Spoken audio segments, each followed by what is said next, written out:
the MSF, short for Metasploit, framework. And it is a combination of MSF Payload and MSFencode. And so the purpose of this tool is to generate payloads, and those payloads can in turn be deployed utilizing Metasploit. If you look at the help file here, you can see that there are various switches.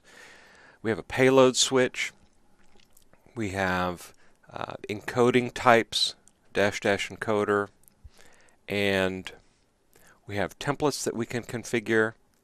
We can generate the size or configure the size of the payload, and we can identify the platforms on which we want the payload to be deployed. Now let's go look at the help for the executable formats. So we'll type in MSFVenom help-formats.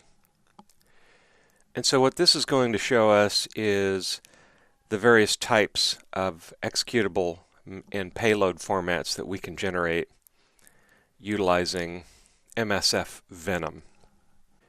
Since this is a payload generator, part of what we can do is modify encoding and set up the encoding of the payload. And really, ultimately, what we're going to do here is encode the payload. Now you can see the various types of encoders. There's one here that is a polymorphic encoder, and that's the one that I'm going to use to actually encode the payload. Okay? But you can see there are quite a few other encoders that are available to you.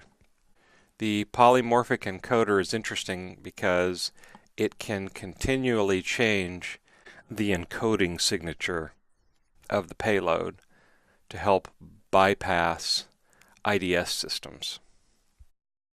Let's go ahead and take a look at our polymorphic encoder. So I'll run -p Windows Meterpreter, which is basically the payload generation distribution mechanism. And I'm going to choose the polymorphic encoder, which is the Shikata ga nai, a Japanese term meaning it cannot be helped, meaning you can't defend against it. And so this is going to generate, or at least start the generation of an encoded payload utilizing this polymorphic encoder. Okay, so you can see that the payload has been generated. You can see that various sizes, and you can see that it is indeed encoded.